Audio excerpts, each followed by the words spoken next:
فوج اور دہشت گرد تنظیموں کو 2 مہینوں کا وقت دیتے ہیں کہ وہ علاقے سے نکل جائیں، نہیں نکلتے تو پھر 2 مہینے بعد ہم فیصلہ کریں گے کہ آپ کو کیسے نکالنا ہے۔ فوج کو بھی کہا گیا ہے اور جو دہشت گرد تنظیمیں ہیں ان کو بھی کہا گیا ہے۔ خطرناک قسم کا ہے اور میرے خیال میں یہ جو مطالبہ ہے اس مطالبے کا متنازع مطالبہ کہہ سکتے ہیں کہ یعنی فوج کو اور دہشت گردوں کو ایک ہی کٹہرے میں رکھا گیا۔ یہ جو پہلا مطالبہ ہے یہ پورا نہیں ہو سکتا، کسی صورت بھی پورا نہیں کیا جائے گا۔ وہاں حملہ ہوتا ہے اس کو کون کنٹرول کرے گا، اس کو اس حوالے سے جرگے میں کوئی فیصلہ نہیں کیا گیا۔ جرگے میں یہ بھی فیصلہ نہیں کیا گیا کہ کون سے علاقے سے پورے KPK سے نکل جائیں، وزیرستان سے نکل جائیں، پشاور سے، سوات سے، کون سے علاقے سے نکل جائیں۔ بسم اللہ الرحمن الرحیم، السلام علیکم، میں ہوں خرم ابن شبیر اور آپ دیکھ رہے ہیں میرا YouTube چینل۔ پشتون قومی جرگہ جو ہے وہ اپنے اختتام کو پہنچا اور 3 دن کے بعد جرگے نے اپنے مطالبات پیش کر دیے۔ بیسیکلی اس جرگے میں کیا کیا ہوا، اس جرگے کے جو مطالبات ہیں وہ کون سے ہیں، کیا ان کے مطالبات جو ہیں وہ پورے کیے جا سکتے ہیں یا نہیں کیے جا سکتے، اس حوالے سے آج کی ویڈیو میں گفتگو کریں گے۔ ویڈیو تھوڑی سی لمبی ہو سکتی ہے لیکن اس میں مکمل تفصیل کے ساتھ بات کریں گے۔ پہلے ہم اس چیز پہ بات کرتے ہیں کہ جرگے میں 3 دن جو تھے وہ کس لیے مقرر کیے گئے تھے۔ 3 دن میں جرگے میں جو فیصلہ ہونا تھا، جو بات ہونی تھی وہ کیا تھا کہ پہلے دن بڑی سکرین لگا کر جرگے کے اندر موجود تمام لوگوں کو یہ دکھایا گیا کہ قبائل پہ یا KPK پہ یا کچھ علاقوں پہ کتنے ظلم و ستم ہوئے، اس کی ویڈیوز چلائی گئیں اور کچھ ڈاکومنٹری بھی چلائی گئی۔ دوسرے دن بند کمرے کے اندر درپردہ چھپ کے سارے جتنے بھی مطلب ہے کہ نمائندگان تھے، جتنے بھی قائدین تھے، وہ سارے ایک بند کمرے میں بیٹھ کر انہوں نے اس پوری بات پہ گفتگو کی۔ بات پر گفتگو کرنے کے بعد پھر ہر ممبر کی طرف سے، کیونکہ کیمپ لگائے گئے تھے، تقریباً 80 کیمپ لگے تھے اور ہر کیمپ میں سے ایک ممبر سلیکٹ کیا گیا تھا جو اس پوری جو جرگے کی کاروائی ہے اس پر اپنی رائے دے اور فیصلہ کریں کہ یہ کیا کرنا چاہیے، اگلا لاہ عمل ہمارا کیا ہونا چاہیے۔ پھر وہ ساروں نے مل کے ایک تجویز دی، ہر بندے نے اپنے اپنے حساب سے تجویز دی۔ تو متفقہ طور پر تقریباً 22 نکات جو ہیں وہ حکومت کے سامنے یا عوام کے سامنے پیش کیے گئے۔ 22 نکات ہیں یا 22 مطالبے ہیں یا مطالبات ہیں، اس حوالے سے بھی گفتگو کریں گے۔ کچھ چیزیں ایسی ہیں، اچھا اس میں کون کون سے مطالبات ایسے ہیں جس پر عمل ہو سکتا ہے اور کون کون سے مطالبات ایسے جس پر عمل بالکل نہیں ہو سکتا۔ تو سب سے پہلے میں آپ کو مطالبات جو ہیں وہ بتا دیتا ہوں کہ مطالبات ہے کیا کیا ہیں۔ تقریباً 22 مطالبات ہیں، ان میں سے اہم مطالبات کا ذکر کر لیتے ہیں۔ سب سے پہلا مطالبہ جو ہے ان کا وہ بڑا سخت قسم کا مطالبہ ہے۔ کہا گیا کہ جی فوج اور دہشت گرد تنظیموں کو 2 مہینوں کا وقت دیتے ہیں کہ وہ علاقے سے نکل جائیں، اور اگر نہیں نکلتے تو پھر 2 مہینے بعد ہم فیصلہ کریں گے کہ آپ کو کیسے نکالنا ہے۔ فوج کو بھی کہا گیا ہے اور جو دہشت گرد تنظیمیں ہیں ان کو بھی کہا گیا ہے۔ پہلا ہی مطالبہ ایک خطرناک قسم کا ہے اور میرے خیال میں یہ جو مطالبہ ہے اس مطالبے کا متنازع مطالبہ کہہ سکتے ہیں کہ یعنی فوج کو اور دہشت گردوں کو ایک ہی کٹہرے میں رکھا گیا۔ یہ ایک بہت غلط زاویہ جا رہا ہے۔ خیر اگلے مطالبے کی طرف آتے ہیں جی۔ اس کے بعد اگلا مطالبہ جی کہ جرگے نے فیصلہ کیا کہ شہیدوں اور زمین پر قبضہ کرنے والوں کے خلاف وکیلوں کی ایک ٹیم بنائی جائے گی جو اس پر کام کرے گی۔ جو واقعات ہوئے جن کی زمینوں پہ قبضہ کیا گیا اور جو مطلب کہ شہید ہوئے ان کے لیے وکیلوں کی ایک ٹیم بنائی جائے گی۔ بجلی جو ہے وہ قبائلی علاقوں کو فری دی جائے اور اس کے علاوہ باقی جو علاقے ہیں ان علاقوں کو 5 روپے یونٹ کے حساب سے بجلی دی جائے، یہ بھی مطالبہ ہے ان کا۔ جرگے نے فیصلہ کیا کہ تمام IDPs جرگے کے ذریعے واپس کیے جائیں گے۔ جرگے نے فیصلہ کیا کہ دوسرے صوبوں میں پختون قوم کے ساتھ جو امتیازی سلوک ہوتا ہے ہم اس کے ساتھ کھڑے ہوں گے۔ جرگے نے فیصلہ کیا کہ آج کے بعد عمرانی معاہدہ جو عمران خان نے معاہدہ کیا تھا اس کو منسوخ کیا جاتا ہے۔ فیصلہ کیا گیا کہ موجودہ آئین پاکستان کے تحت فوج کو سیاست میں حصہ نہیں لے سکتی، اور جرگے نے فیصلہ کیا کہ بجلی منافع فوری طور پر صوبے کو حوالے کیا جائے گا، جو بجلی میں منافع ہوگا وہ صوبے کے حوالے کیا جائے گا۔ جرگے نے یہ بھی فیصلہ کیا کہ بلاک شناختی کارڈ جتنے بھی ہیں ان ساروں کو بحال کیا جائے گا، اس کے علاوہ ورنہ جتنے بھی پختون ہیں وہ اپنے سارے شناختی کارڈ جمع کروا دیں گے۔ جرگے نے یہ فیصلہ کیا کہ اگر کسی نے اس جرگے کی بنیاد پر کسی کے خلاف کارروائی کی تو جرگہ اس پر سخت رد عمل کا اظہار کرے گا۔ اس کے بعد یہ جرگے نے فیصلہ کیا کہ اگلے اتوار تک تمام مطالبات کے حل کے لیے تمام ڈسٹرکٹ نکلیں گے۔ جو مطالبات کیے گئے ہیں اگلے اتوار تک اس کے حل کے لیے پھر نکلیں گے۔ وزیر اعلیٰ سے مطالبہ کرتے ہیں کہ ان تمام مطالبات کے لیے اسمبلی میں ایک بل منظور کروایا جائے۔ جرگے نے فیصلہ کیا کہ یہاں جو شہید ہوئے ان کے خلاف جوڈیشل کمیشن بنایا جائے۔ یہ جی کچھ فیصلے ہیں جو جرگے میں کیے گئے ہیں، اس کے حوالے سے بات کریں گے، اور تھوڑی سی یہ بھی گفتگو کرتے ہیں کہ اس جرگے میں شرکت کس نے کی جی کہ اس جرگے میں باجوڑ، وزیرستان، کوئٹہ، DIG خان، سوب سمیت خیبر پختونخوا اور بلوچستان سے بڑی تعداد میں لوگوں کے ساتھ ساتھ قبائلی اور سیاسی رہنماؤں اور وزیر اعلیٰ خیبر پختونخوا علی امین گنڈا پور نے بھی شرکت کی۔ یہ وہ لوگ ہیں جنہوں نے شرکت کی تھی۔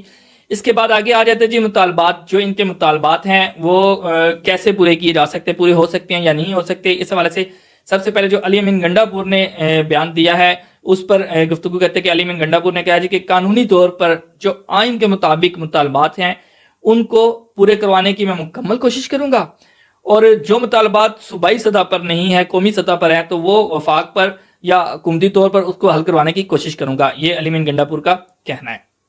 اچھا، اس کے بعد آگے چلتے ہیں جی، ہم بات کرتے ہیں جی کہ سب سے پہلا جو انہوں نے اچھا ایک مطالبہ اور بھی کیا ہے کہ افغانستان اور پاکستان کی جو بارڈر لائن ہے، ڈیوٹ لائن جس کو کہا جاتا ہے، اس کے بارے میں کہا گیا ہے کہ جو پرانے طریقے سے جو پرانے قوانین تھے اس کے مطابق اس کو جو ہے نا اوپن کر دیا جائے جس طرح وہ پہلے تھا۔ چلیں اب شروع کرتے ہیں جی، پہلی بات شروع کرتے ہیں یہاں سے کہ فوج جو ہے اس کو اور جو دہشت گرد تنظیمیں ہیں ان کو کہا گیا ہے جی کہ آپ علاقے سے نکل جائیں، اگر نہیں نکل سکتے 2 ماہ تک تو پھر 2 ماہ کے بعد ہم آپ کو بتائیں گے کہ آپ کو کیسے نکالنا ہے، ہم نے جرگہ فیصلہ کرے گا۔ پہلی بات تو یہ متنازع ہے کہ فوج کو اور دہشت گرد تنظیموں کو ایک پرلے میں رکھا گیا ہے، دونوں کو ایک طرح ہی دیکھا گیا، یعنی کہ فوج اور دہشت گرد ایک ہی زاویے پہ ہے کہ دونوں کو ایک ہی بات کہی گئی کہ فوج نکل جائے۔ اگر فوج نکل آتی ہے تو باقی سارا جو نظام ہے، جو بارڈر لائن ہے، جو دہشت گردوں کا وہاں حملہ ہوتا ہے، اس کو کون کنٹرول کرے گا، اس کو کون دیکھے گا، اس حوالے سے جرگے میں کوئی فیصلہ نہیں کیا گیا۔ جرگے میں یہ بھی فیصلہ نہیں کیا گیا کہ کون سے علاقے سے نکل جائیں، پورے KPK سے نکل جائیں، وزیرستان سے نکل جائیں، پشاور سے، سوات سے، کون سے علاقے سے نکل جائیں، علاقے کا تعین نہیں کیا گیا، صرف یہ کہا گیا کہ علاقے سے نکل جائیں۔ اچھا، دوسرا جو متنازع ہے جو افغانستان والا ہے، افغانستان کے ساتھ کافی پیچیدگیاں چلتی رہی ہیں، اس میں بھی ایک مسئلہ یہ ہے کہ اگر افغانستان کا جو بارڈر ہے سیم اسی طرح اوپن کر دیا جاتا ہے تو پھر جو پہلے مسائل بنے ہوئے تھے وہ مسائل دوبارہ ہونا شروع ہو جائیں گے۔ میرے مطابق میں جو سوچ رہا ہوں یا میں جو دیکھ رہا ہوں، یہ جو پہلا مطالبہ ہے یہ پورا نہیں ہو سکتا، اس کو کسی صورت بھی پورا نہیں کیا جائے گا، کیونکہ اس مطالبے میں کچھ چیزیں ایسی ہیں، بلکہ بہت ساری چیزیں ایسی ہیں جس پہ عمل درآمد نہیں ہو سکتا۔ پہلا مطالبہ جو ہے وہ پورا نہیں ہوگا۔ انہوں نے کہا جی کہ قبائلی علاقے جو ہیں وہاں مفت بجلی فراہم کی جائے، اور اس کے علاوہ جو باقی KPK ہے اس میں بجلی کی جو ہے قیمت کم کر دی جائے۔ اب اس میں ایک ہے کہ کسی حد تک بجلی کی قیمت کم ہو سکتی ہے، فری تو مشکل ہے کہ فری نہ ہو، کیونکہ ایک جو سروے ہے اس کے مطابق زیادہ تر جو ہے نا KPK سائٹ پہ بجلی جو ہے نا، یا ایسا کہہ لیں کہ ایسے علاقے ہیں، کچھ علاقے ایسے ہیں جہاں بل تو ہوتا ہی نہیں، وہ کنڈیاں ڈالی ہوئی ہوتی ہیں، بجلی چوری کی جاتی ہے، تو وہاں بجلی فری کا سسٹم کیسے ہوگا کہ جہاں پہلے ہی بجلی فری ہے؟ تو یہ بھی تھوڑا سا ہے کہ اس میں کسی حد تک ہو سکتا ہے، باقی زیادہ جو ہے وہ نہیں ہوگا۔ اور یہ جتنا بھی مطلب ہے کہ جرگہ ہوا، اس جرگے میں میں سمجھتا ہوں کہ ابھی تک حکومت نے اس کو کوئی زیادہ اہمیت نہیں دی۔ اس کی ایک وجہ کیا ہے جی کہ سب سے پہلے پشتون تحفظ موومنٹ تنظیم ہے، اس کو اس جرگے سے پہلے کالا عدم قرار دے دیا گیا تھا۔ جب کالا عدم قرار دے دیا گیا تو اس میں یہ بات ہے جی کہ کالا عدم تنظیم کو کسی قسم کا جلسہ یا پھر کسی قسم کا جلوس ریلی نکالنے کی اجازت نہیں ہوتی، تو ان کو جلوس نکالنے کی اجازت یا ریلی نکالنے کی اجازت جو ہے وہ KPK حکومت کے تحت دی گئی تھی، اور اس میں یہ طے پایا گیا تھا کہ یہ جو ہے پشتون تحفظ موومنٹ جو منظور پشتون کی جماعت ہے اس کا جرگہ نہیں ہے، یہ اوورال پورے KPK کا جرگہ ہے، جس میں KPK کی حکومت جو ہے علی امین گنڈا پور جو ہے وہ میزبانی کے فرائض سر انجام دے رہے تھے، تو اس لیے ان کو اجازت دی گئی تھی۔ اور یہ بھی طے کیا گیا تھا کہ فوج کے خلاف نعرہ بازی نہیں ہوگی، اور اس کے علاوہ کوئی اور جھنڈا، کسی بھی پارٹی کا جھنڈا نہیں ہوگا، صرف پاکستان کا جھنڈا ہوگا، تو اس بنیاد پر ان کو اجازت دی گئی تھی، اور انہوں نے یہ بات مان بھی لی تھی، اور دیکھنے میں بھی آیا کہ اس طرح کی کوئی چیزیں نہیں ہوئی تھی۔ تو اب جو صورتحال نظر آ رہی ہے وہ یہ ہے کہ ابھی تک حکومت کی طرف سے اس پہ کوئی رد عمل نہیں کیا گیا، نہیں دیا گیا، بالکل حکومت خاموش ہے۔ ایک وجہ تو یہ ہے کہ جو شنگھائی تنظیم ہے اس کا اجلاس جو ہے وہ جاری ہے. چائنا کا آج وزیر اعظم بھی آ گئے ہیں, تو وہ 2-3 دن تو وہاں بزی ہوں گے, اس کے بعد دیکھا جائے گا کہ کیا کرنا ہے اور کیا نہیں کرنا. اس میں کچھ چیزیں ایسی ہیں جس کی بنیاد پر کارروائی بھی ہو سکتی ہے. پہلی بات تو یہ ہے کہ فوج کو نکالنے کی جو بات کی گئی ہے, وہ فوج نہیں نکل سکتی وہاں سے. اگر فوج وہاں سے نکلے گی, بارڈر سے فوج نکلے گی, تو کون, اچھا فوج کے جگہ پہ کون بندہ جو ہے اپنی سیکورٹی کا انتظام تو انہوں نے اس پورے جرگے میں کیا تھا, اور اس کا جو انتظام تھا کے پی کے حکومت کی طرف سے بھی سیکورٹی فراہم کی گئی تھی. لیکن فوج جو ہے نا, کسی بھی ادارے, کسی بھی قوم, ملک کے لیے نا ایک بہت اہم ادارہ ہوتا ہے جو بارڈر لائن کو کنٹرول کرتا ہے.